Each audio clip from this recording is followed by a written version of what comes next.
안녕하세요. 드림정류장 김희영입니다. 네, 오늘은 착한 사람을 그만두면 인생이 편해진다. 네, 데이먼 자하라디아데스 지음, 권은연 옮김. 이 책은 남에게 휘둘리지 않고 내 삶을 당당하게 지키는 자기 주장의 심리학 책이에요. 제가 관계의 품격이란 책과 지금 이 착한 사람을 그만두면 인생이 편해진다라는 책을 지금 번갈아 가면서 읽고 있잖아요. 관계의 품격이란 책은 내가 인간관계를 하면서 정말 좋은 사람들이 모이는 여러 가지 법칙에 대해서, 그러면서도 어떤 거절이라든지 또 내가 어떤 사람들의 유형에 대해서 품격 있게 대처하는 방법들, 그러면서 나에게 내 주변에 좋은 사람들이 모일 수 있는 이런 법칙들, 방법들을 소개하는 책이고, 또 하나는 좋은 게 좋은 거구나 라는 이런 세상 속에서 정말 호의가 계속되면 그게 권리인 줄 아는 세상 속에서 내 주장, 내 권리 이런 것들을 당당하게 말하면서 내 삶을 지킬 수 있는 이런 책이거든요. 그래서 어찌 보면은 굉장히 상반되는 내용의 책이기는 하나, 내용들을 보면은 나를 지키면서, 자신을 지키면서 내 주변의 인간관계를 같이 지켜나가는, 그래서 내용이 거의 비슷하지 않나라는 생각은 하거든요, 사실. 그래서 하나는 제가 착한 사람을 그만두면 인생이 편해진다, 지난 시간에 어떤 거절에 대해서, 거절화법에 대해서 이야기를 하다가 끝났는데, 상대방을 기분 나쁘지 않게 어떤 거절을 하는 이런 10가지 전략에 대해서 이야기를 했었어요. 근데 어제 제가 또 우리 관계의 품격에서 여러 가지 유형에 대해서 어떤 사람들에게는 샤크 게이지 기법을 쓰고, 또 비아냥거리는 사람들한테는 또 이런 방법을 쓰고, 또 오지랖이 넓은 사람들한테는 또 이런 방법을 쓰고, 또 이런 것들이 있었잖아요. 그러다 보니까 거의 비슷해요. 이 거절 같은 경우에도 지금 10가지 전략이 지금 나오는데 거의 다 똑같아요. 비슷해.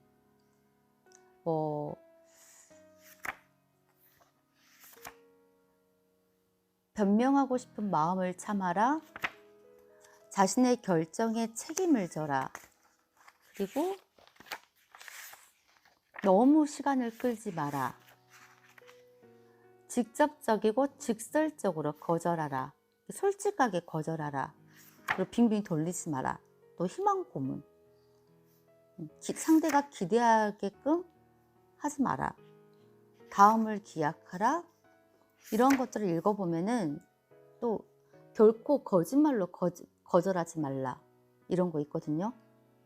거의 맥락들이 그냥 내가 그 위기만, 그 순간만 모면하기 위해서 어떤 핑계거리를 찾지 말고, 그냥 내가 못하면은 못하겠다는 이유를, 그 어제 배웠던 샤크 케이지 기법 있죠. 당당하게 왜 그럴 수밖에 없는지, 이러이러해서 내 주장은 이렇다. 네가 할 수 있는데 내가 해줄 수 있는 분야는 여기까지고, 그 몫은 네가 해야 될 몫이다. 이렇게 정확하게 말해줘야 된다는 거. 거의 비슷한 것 같아요.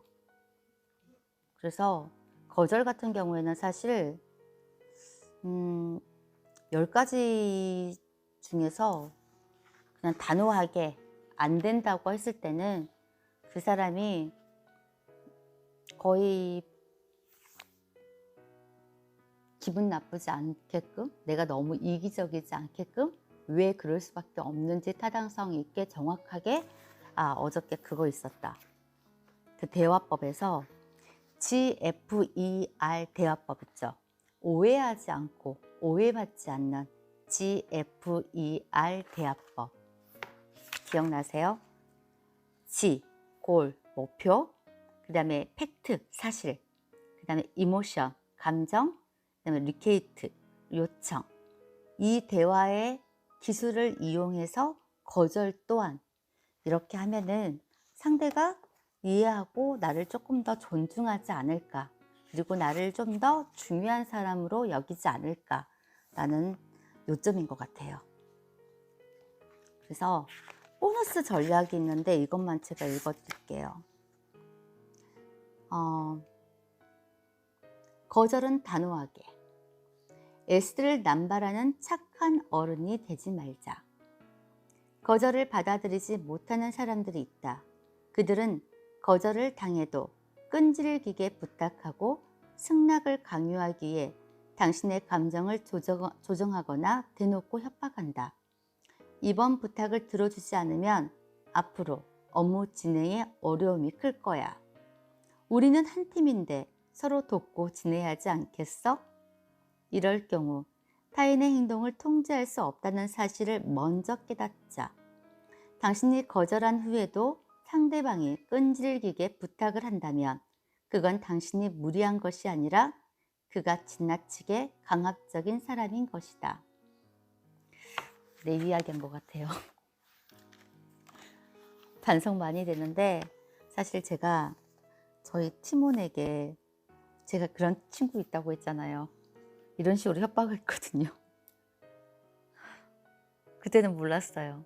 그러니까 그때는 사실 너무 걔가 이런 책을 읽지 않고 그냥 제 생각으로 했기 때문에 그냥 서로 돕고, 한 팀이니까 진짜 여기 책의 내용처럼 한 팀이고 서로가 서로를 돕고 그래야지만 이게 팀워크라고 생각을 했기 때문에 이렇게 똑같이 했던 것 같아요. 근데 걔가 또 이기적이라고 생각을 했기 때문에 거의 반협박으로. 근데 지금 보니까 이 책을 읽으면서 걔가 굉장히 어린 나이임에도 불구하고 굉장히 현명했다는 거 다시 한번 제가 인정을 하고 그 친구에게 굉장히 미안하다고, 이 시간을 빌어서 그 친구가 뭐 이 내용을 듣고 있을지 없을지는 모르겠지만은 미안하다고, 그리고 그 친구가 굉장히 잘난 친구였다는 거 다시 한번 제가 인정한다는 거. 당신이 잠깐이라도 머뭇거리면 그 틈새를 노리며 더 끈질기게 요구하는 사람도 있다. 협상의 여지가 있다는 걸 알아차리고 어떻게든 당신의 마음을 움직이려고 하는 것이다. 일단 거절하기로 마음을 먹었다면 그 결정을 단호하고 확고하게 밀고 나가는 게 중요하다. 합당한 이유로 분명하게 거절한다면 그도 자신의 강요가 아무 소용이 없다는 사실을 알게 될 것이다. 예를 들어 이렇게 말할 수 있다. 샤론, 안 된다는 말을 듣기 싫어한다는 걸 알아요. 하지만 아무리 최근에도 내 마음은 바뀌지 않아요. 이렇게 분명한 어조로 거절했고 절대 마음이 바뀌지 않을 거라는 말을 전달한 후에도 끈질기게 부탁하는 사람들이 있다. 심지어 그는 거절하는 이유를 대라고 요구할 수도 있다. 그때는 더 강하게 나가는 게 좋다. 상대방이 밀어붙이는 걸 두려워하지 말자. 쌤, 시간 낭비하지 말라고 바로 말할게요. 이번 프로젝트를 도와줄 수 없어요. 확실히 말하는데 내 마음은 절대 바뀌지 않아요. 이렇게 말했다고 미안함을 느낄 필요는 전혀 없다. 도저히 도와줄 여력이 없다는 말을 직설적으로 말했을 뿐 전혀 무례한 게 아니니 말이다. 당신의 결정을 뒤집기 위해 설득하려 들면 시간을 낭비하는 거라고 그에게 솔직하게 말한 것에 불과하다. 상대방이 당신의 이런 태도에 놀랄 수도 있다. 하지만 그런 반응은 당신의 결정이 적절하지 않기 때문에 나타난 태도가 아니다. 그건 단순히 그의 반응일 뿐으로 당신은 이런 반응을 통제할 수가 없다. 그가 당신의 거절에 실망한다면 그건 어디까지나 그 사람의 감정일 뿐이라는 얘기다. 거절을 했을 때 상대방의 반응에 따라 죄책감이나 미안함을 느낀다면 S맨의 덫에서 아직 벗어나지 못한 것이다. 일의 우선순위를 자신에게 맞춰놓는 사람에게 상대방의 감정은 중요한 것이 아니다. 일의 우선순위를 자신에게 맞춰놓은 사람에게 상대방의 감정은 중요한 것이 아니다. 거절할 때 단호한 태도를 유지하면 좋은 점이 하나 더 있다. 일관성 있게 계속 이런 태도로 거절하면 주위 사람들이 조종을 하거나 겁을 주거나 다른 어떤 방법으로도 당신의 마음을 바꿀 수 없다는 사실을 점차 깨닫게 된다. 주위 사람들이 당신을 무조건 S를 남발하는 착한 어른으로 인식하지 않는 것만으로도 당신의 거절 전략은 성공한 것이다.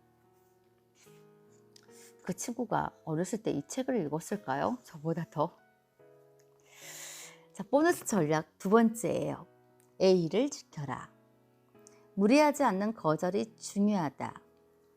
도움을 청하는 쪽에서 계속 무례하고 고압적으로 나오면 나 또한 A를 지키며 대하기가 어려워진다. 내가 마치 도움 요청을 받으면 자동 판매기처럼 응할 거라고 생각하는 태도에 반감이 생기고, 그러면 만만한 사람이 아니라는 걸 보여주기 위해 상대방과 똑같이 행동하고 싶은 충동을 참기가 힘들어진다. 그러나 이런 충동을 억제해야 한다. A에 어긋나는 반응을 보이면 상대방은 자신의 태도와는 관계없이 당신을 무례한 인간으로 낙인 찍고 온갖 악소문을 퍼뜨리고 다닐 것이다.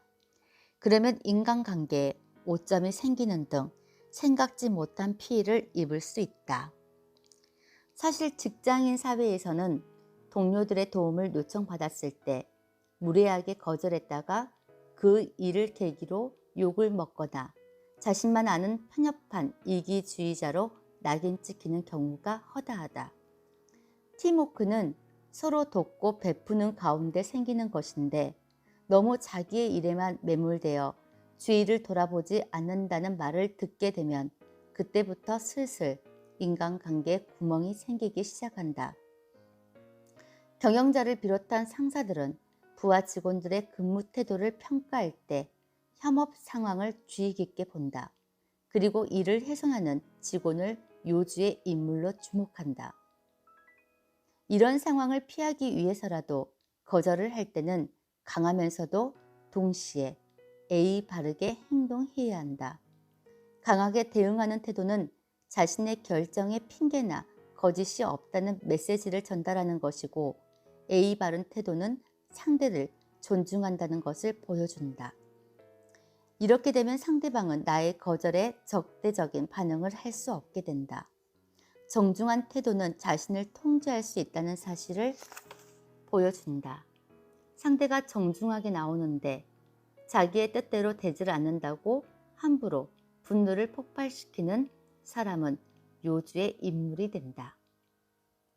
A 바르지만 단호하게 거절하는 모습을 보이면 남들이 흠을 잡기가 어렵다.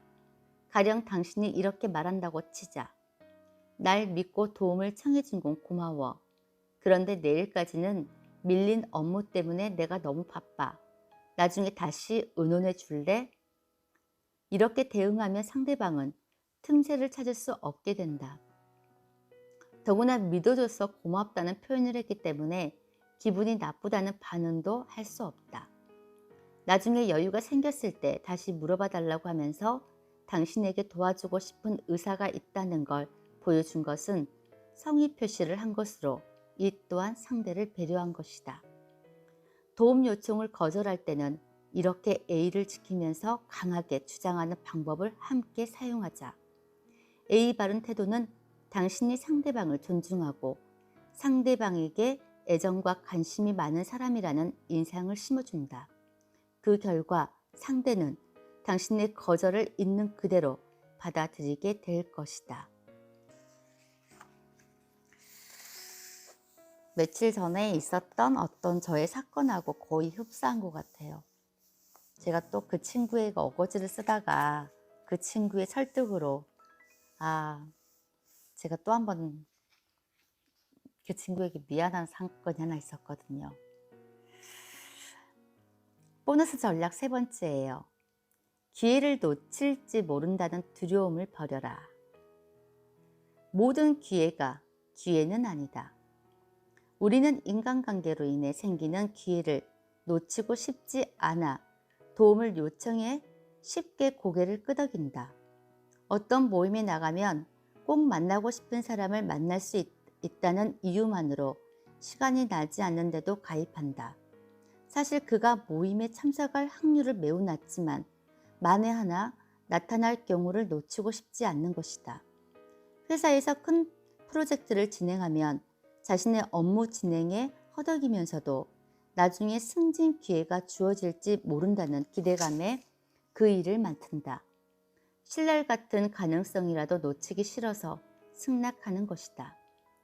심리학자들은 기회를 놓칠지 모른다는 두려움이 불안감으로 확대되어 발전하는 경우가 많다고 말한다. 유난히 자주 이메일을 확인하거나 SNS 메시지를 반복해서 확인하는 강박적인 행동이 이에 해당한다. 우리는 누구나 어느 정도의 불안감과 두려움을 느끼며 살아간다. 이런 감정을 회피하려는 생각은 어떤 제의를 받았을 때 앞뒤 고민 없이 덥석 고개를 끄덕이게 하는 원인이 된다. 경제학에 기회비용이라는 말이 있다. 여러 가능성 중 하나를 선택했을 때 그 선택으로 인해 포기해야 하는 다른 가치를 비용으로 표시하는 것을 말한다. 현실에서 포기한 기회에 더 많은 이익이 숨어 있는 경우가 많은데 이는 어떤 일을 시작할 때 좀 더 신중한 태도가 필요하다는 사실을 말해준다. 두려움을 피하기 위해 설익은 기회에 손을 뻗게 되면 더 나은 기회를 놓칠 수도 있다. 지금 하는 일을 고려해서 타인에게 도움을 줄 여유가 있는지 생각해보라. 다른 업무를 떠맡을 여력이 있는가? 시간이 충분치 않는데 다른 일을 떠맡으면 현재 업무에 안 좋은 영향을 미칠 테고 일이 지연되거나 결과물이 질이 떨어지면 당신의 경력에 해가 될 것이다. 그러니 거절해야 마땅할 상황에 억지로 머리를 끄덕이는 이유가 좋아 보이는 기회를 놓칠지 모른다는 우려 때문은 아닌지 생각해보자. 만약 그렇다면 자신의 감정을 통제하기 위한 훈련이 필요하다.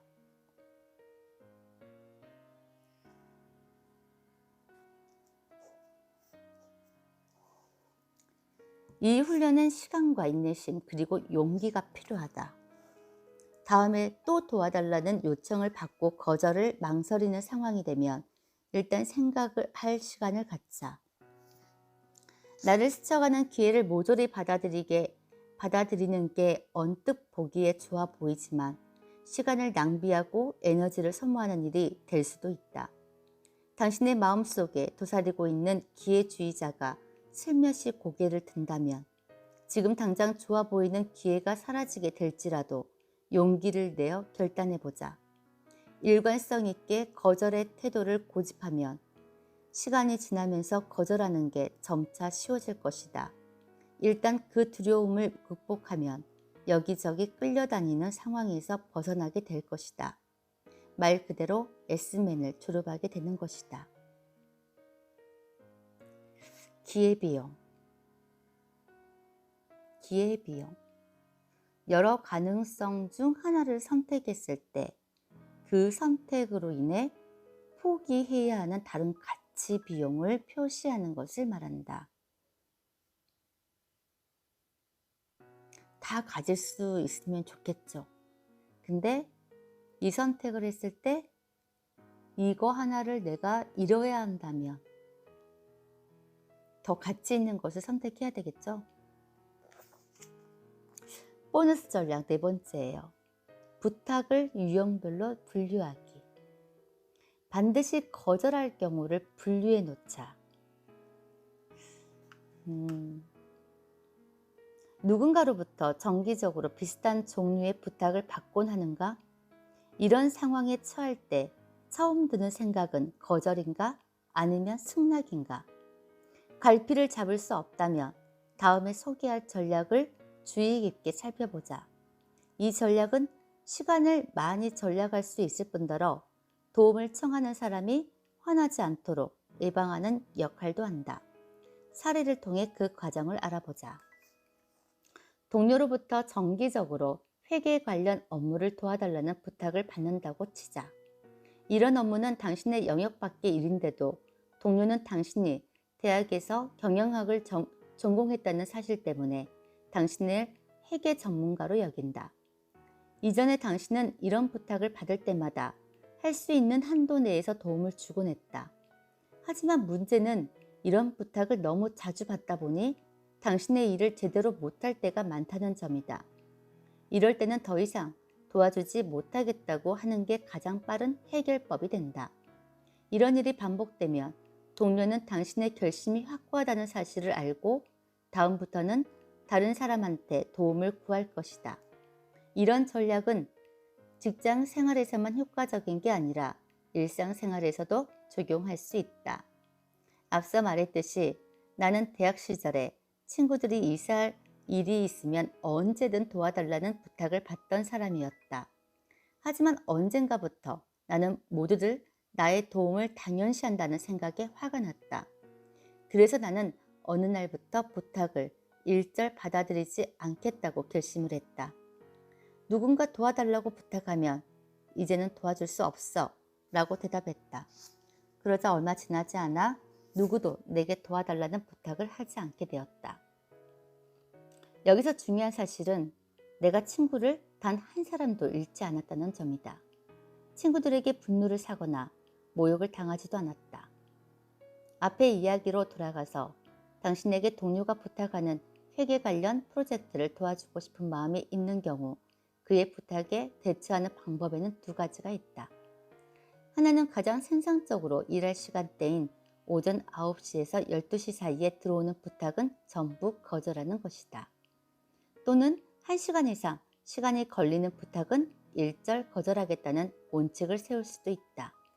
예를 들어 친구의 이삿짐을 포장하는 일은 얼마 걸리지 않으므로 도와줄 수 있지만 이삿짐을 옮겨주는 일은 시간이 많이 걸리기에 거절하기도 한다. 특정 상황에 대한 부탁을 거절하기 시작하면 당신에 대한 주위 사람들의 기대치는 바뀌게 된다. 사람들은 당신이 어떤 부분에 대해서는 항상 거절한다는 걸 인지하고 그런 종류의 요청은 하지 않게 될 것이다. 가령 회사에서 당신이 시시때때로 받는 부탁을 생각해보라. 그런 부탁들이 당신의 시간을 많이 빼앗고 정신적인 압박, 요인으로 작용한다면 최악의 부탁 항목으로 분류하자. 최악의 부탁 항목에 들어간 사항들을 거절하기 시작하면 다음부터는 거절하기가 훨씬 쉬워질 것이다. 이 방법의 장점은 죄책감 없이 거절하기가 용이하다는 데 있다. 누구라도 나의 상황을 이해해서 아예 도움을 청하지 않기 때문이다.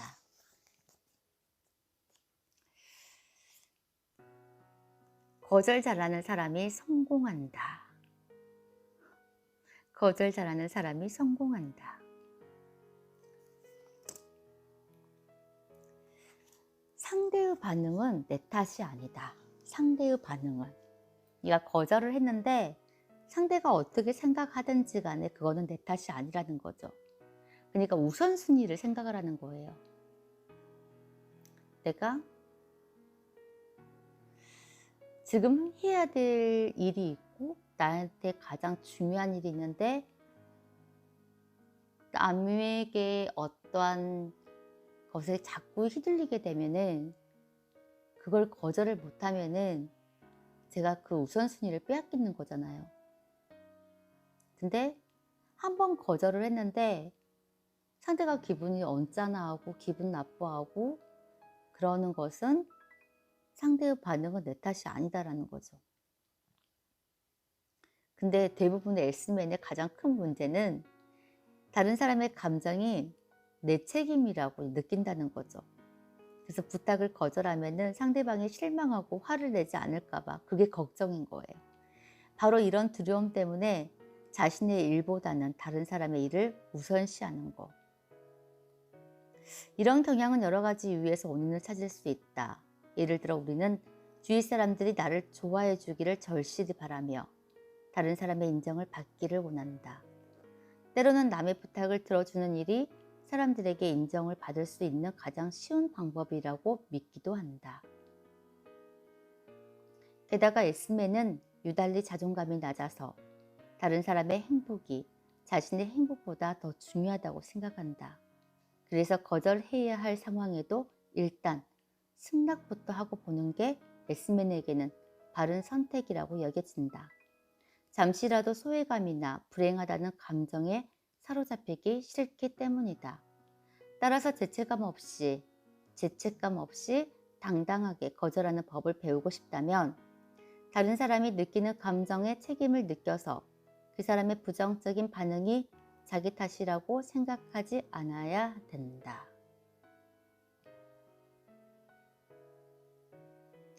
다시 말하자면 상대가 자신의 분노와 실망감의 원인 제공자가 마치 당신인 것처럼 여길지라도 절대 사실이 아니다.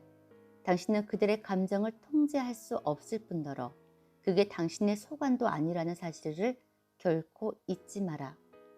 상대가 나의 거절로 인해 힘든 하루를 보낼 수도 있고 당신의 거절에 그의 분노나 극도의 스트레스를 촉발할 수도 있다. 하지만 분명한 사실은 거절은 다른 사람의 마음을 의도적으로 아프게 하는 것과는 완전히 다른 상황이라는 점이다. 가는 말이 고와야 오는 말이 고운 법이다. 당신이 정중하고 솔직한 태도로 거절했는데도 상대가 적대적인 반응을 보인다면 그냥 무시하고 마음에서 지워버려라. 그가 느낀 부정적인 감정과 그로 인한 적대적인 태도는 그의 내면에서 솟아난 그 사람의 것이다. 정말로 공감되는 내용인 것 같아요. 정말로 공감되는데요.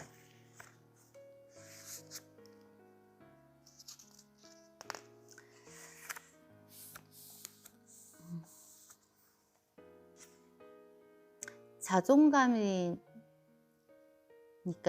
높은 사람들은 다른 사람들이 나를 어떻게 생각하는지 거의 생각하지 않아요. 그죠? 그냥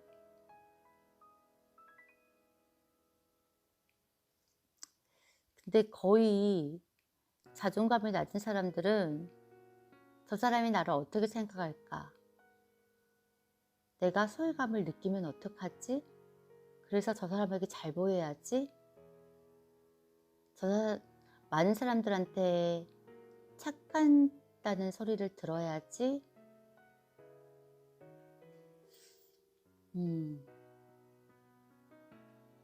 제가 사실 요즘에 이 책을 진짜 선택을 잘한 것 같아요. 진짜. 요즘에 벌어지는 지금 나의 현실 속에서 이 책 관계의 품격과 착한 사람을 그만두면 인생이 편해진다. 이 책의 조합은 저에게 정말로 꼭 필요한 적재적소에 필요한 책이에요. 지금 이만한 스승은 저에게 지금 없는 것 같아요. 나의 시간과 관심이 더 소중하다. 항상 이 세상의 중심은 나고 내가 행복해야 모든 사람이 행복하다고 느낄 수도 있고 그렇게 늘 생각해 왔는데 저 또한 항상 많은 사람들을 타인을 의식하고 있고 그러고 있었더라고요. 근데 나의 시간과 관심이 내가 더 중요하다는 거. 에스메는 자신의 시간과 관심사, 의견과 목표가 다른 사람의 것보다 덜 중요하다고 생각해서 다른 사람의 필요와 욕구를 더 중시하는 경향이 있다. 나는 경험을 통해 이런 사실을 잘 알고 있다. 이것은 바로 자존감의 문제로 자존감이 낮으면 다른 사람들이 자신을 어떻게 판단하는지가 중요하다고 생각한다. 그 결과 자신의 이익을 위해 행동할 수 없고 그러다 보니 거절하기가 힘들어지는 악순환의 주인공이 된다. 많은 사람들이 이걸 진짜 모르고 사는 것 같아요. 그냥 정말 보통적인 생각인데 거의 생각을 안 하고 사는 것 같아요. 따라서 자신의 가치를 깨닫는 일이 무엇보다 중요하다. 그렇게 되면 다른 사람들과 나를 동등하게 생각하게 된다. 삶의 평균대 위에 똑같이 올라서 마주보게 되면 자신의 시간과 관심사, 의견과 목표가 다른 사람의 것과 동등한 가치가 있다고 인식하게 된다. 이런 사실을 마음으로 받아들이면 일말의 죄책감 없이 거절하기가 쉬워진다. 중요한 점은 나의 결정이 상대의 인정을 받을 수 있을지 없을지를 생각하지 않고도 얼마든지 거절할 수 있다는 사실이다. 자존감이 높으면 자연스럽게 자신감이 더 생긴다. 자신감은 자신의 감정을 이용하거나 협박하는 사람과 맞닥뜨렸을 때 결정을 바꾸지 않고 지킬 수 있는 용기를 준다.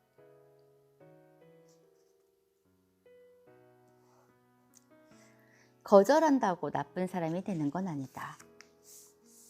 누군가에게 안 된다 말하고 나서 한동안 죄책감이 드는 이유는 무엇일까? 그건 절대 당신이 나쁜 사람이어서가 아니다. 부탁한 사람에게 나쁜 짓을 했거나 해를 입혀서도 아니다. 죄책감은 학습된 반응으로 지금까지 살아오면서 당신의 마음속에 깊이 각인된 반응이다. 어린 시절로 거슬러 올라가 보자. 안 돼 라는 말을 얼마나 쉽게 했는지 기억나는가? 어릴 적 우리는 그런 말을 할 때 타인의 감정 따위는 신경 쓰지 않았고 예의 없는 행동이라고 생각하지도 않았다. 하기 싫으면 그냥 하기 싫다고 당당하게 말했다. 애둘러 말하거나 변명거리를 찾으려고 애쓰지 않았다. 시간을 몇 년 앞당겨 초등학생 시절로 돌아가 보자. 이때 당신은 부모님이나 선생님처럼 권위 있는 사람들이 노라는 말을 듣기 싫어한다는 사실을 깨닫게 된다. 그리고 이 말이 불러오는 피드백을 받기 시작한다. 그로 인한 부정적인 파장들이 본격적으로 머릿속에 주입되기 시작하는 것이다. 시간을 더 앞으로 돌려보자. 이번엔 고등학생 시절이다. 이미 수년간 노라는 말이 불러오는 부정적인 반응을 너무 많이 겪었기 때문에 이제는 그 말을 하기도 전에 망설여진다. 남의 기분을 상하게 하거나 화나게 하지 않을까 하는 걱정에 자꾸만 부탁을 승낙한다. 서서히 자신도 모르게 예스맨의 길로 접어들고 있다. 몇 년 더 앞으로 돌아가 보자. 이제 직장인이 된 당신은 자신의 경력에 관심이 쏠려 있다. 지금까지 당신은 이기적이다, 인색하다 등의 훈계조 비난을 들으며 살아왔다. 도움을 청하는 사람의 손을 뿌리치는 건 무례할 뿐더러 상대방을 무시하는 행동이라는 말을 반복해서 들어왔다. 오랫동안 이런 말도 듣다 보니 모든 거절은 일단 한 번 다시 생각해야 한다는 훈련을 받는 셈이 되었다. 그렇기에 다른 사람에게 싫다고 말하면 나쁜 사람이라는 생각을 하며 자란 어른들이 많다는 사실이 놀랍지도 않다. 사실 형편에 따라 승낙보다 거절을 하는 게 더 적절한 경우가 많다. 거래처와 점심 식사 약속이 있다고 치자. 그런데 동료가 당신을 찾아와 다급하게 프로젝트 마무리를 도와달라고 부탁한다. 하지만 당신에겐 선약이 있다. 이런 상황에서 동료의 부탁을 거절한다고 해서 당신이 나쁜 사람이 되는 건 아니다. 선약을 지키기 위해 거절하는 게 옳고 더구나 거래처와 약속한 일이니 선약을 지키는 것이 회사에도 이익이 되는 일이다. 다른 사람들의 부탁을 거절하면 그들은 내심 실망을 하거나 심한 경우 화를 내지 않을까? 물론이다. 하지만 기억하자. 당신은 다른 사람의 반응을 통제할 수 없다. 그러니 당신은 침착하게 진실한 태도로 거절을 하면 된다. 부탁하는 사람을 달래는 일은 당신이 할 일이 아니라는 점이다. 다른 사람의 일을 자신의 일보다 우선적으로 여기지 않는다고 해서 당신이 나쁜 사람이 되는 건 아니다. 당신은 서로의 이익과 해야 할 일이 다르다는 점을 알고 그 일을 제한된 시간 내에 합리적으로 관리하면 된다. 작은 것부터 거절하는 습관이 중요하다.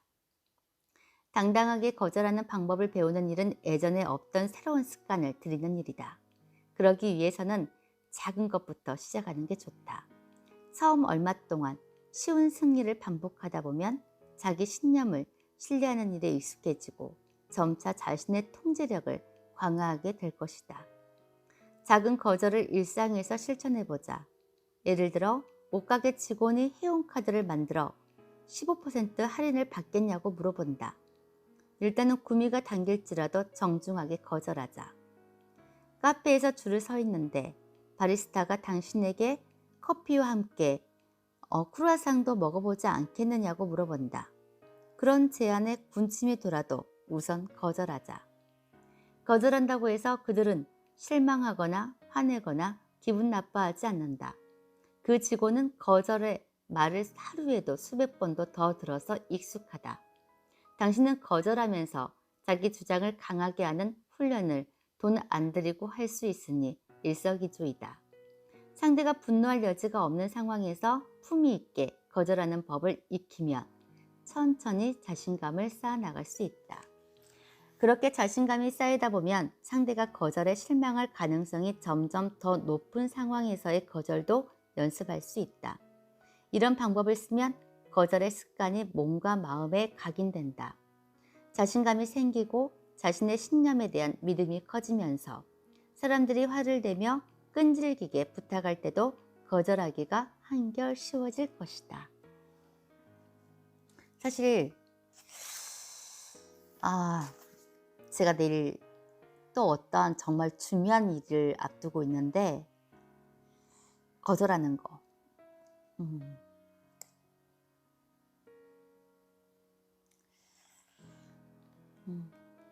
정말 이 책은 저한테 정말 스승과도 같은 책, 내일을 위한 책 이런 것 같아요. 그런데 어제도 제가 사실 누군가에게 정말 나름대로는 크게 느꼈던 사람이 있거든요. 근데 그 누구를 만났는데 이분이 생각지도 않는 다른 어떤 네트워크 이야기를 하시더라고요. 솔직히 다를 때는 제가 당당하게 또 말을 했거든요. 저는 제 분야가 따로 있고 저는 지금 이 일을 하느라고 이 일도 너무 벅차고 시간적 여유도 없고 다른 분야에는 지금 어떻게 마음의 여유가 너무 없어요 라고 거절을 하는데 어제 제가 또 그분한테는 거절을 못했어요. 그래서 시간 내서 한번 가보겠습니다 라고 했는데 근데 저도 역시나 조금씩 그러는 것 같아요. 사무실 내에서는 이 누군가에게 이제 어느 정도의 직급이 있다 보니까 다른 직원들한테 뭔가를 부탁을 해가지고 그 친구들이 거절을 하면은 막 뭐라 하고 또 내 나름대로 막 분노도 일으키고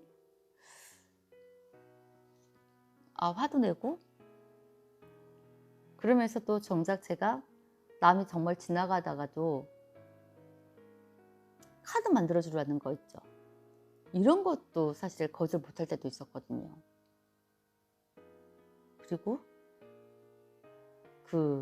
지나가다가 도를 아십니까? 그런 분들 있잖아요. 그런 분들이 따라오는 것도 정말 거절 못하고 계속 들어주는 경우도 있었어요. 그러니까 이런 것부터 정말 하나하나 그러니까 천성으로 타고난 건가? 근데 오늘 제가 배운 게 이것도 습관인 것 같아요. 습관. 근데 습관은 학습으로도 분명 학습이 가능하다고 오늘 배웠기 때문에 계속적으로 내가 거절하는 이런 것들을 학습하다 보면은 또 하나의 내가 습관을 또 만들지 않을까. 그래서 정말 작은 것부터, 이 사소한 것부터 거절하는 습관, 이걸 조금 한번 해봐야 되겠다는 네, 생각을 하고, 이 책을 또 누군가에게 정말 꼭 권유를 해드리고 싶은 사람이 하나 생겼어요. 그래서 제가 다 읽으면 한번 읽어보라고 제가 빌려줄 걸 같아요. 그분이 읽을지 안 읽을지는 모르겠는데 몇 장 안 남았어요 지금. 네. 오늘은 여기까지 하고요. 또 12시 10분 전인데 저는 정말 이 시간이 제일 행복하답니다.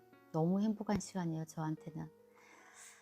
두서도 없고 아직 정말 미흡하고 여러분들한테 전달력이라든지 이런 호소력도 다른 어떤 유튜버들에 비해서 굉장히 많이 뒤떨어지기도 하고, 또 실력도 낮고, 근데 저는 배워가는 과정이라고 생각을 하고, 또 저만의 유튜브라고 생각을 하고, 하루하루 이렇게 하는 게 저한테는 진짜 제일 행복한 시간이거든요. 여러분들이 정말 아니다라고 생각할 수도 있어요.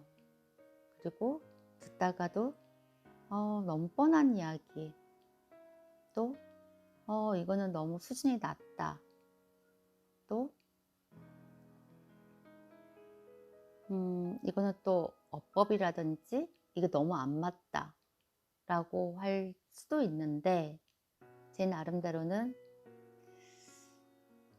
열심히 최선을 다하고 제 수준에서 제 수준에서 최선을 다하고 있고, 너무 그냥 행복한 감정으로 하고 있으니까 이쁘게 봐주셨으면 좋겠어요.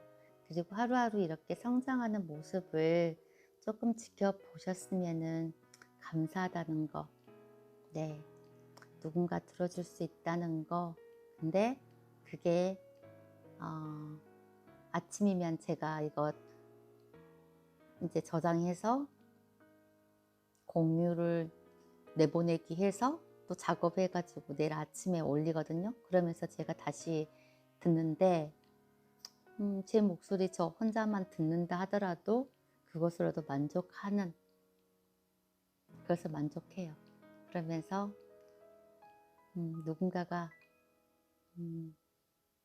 그런 게 있다면, 또 들어준 분들이 있다면 너무너무 행복할 것 같아요. 지금도 너무 행복하고. 이제 감사일기 쓰고 저는 잘 거예요. 여러분들도 좋은 꿈 꾸시고 안녕히 주무세요. 안녕히 주무세요.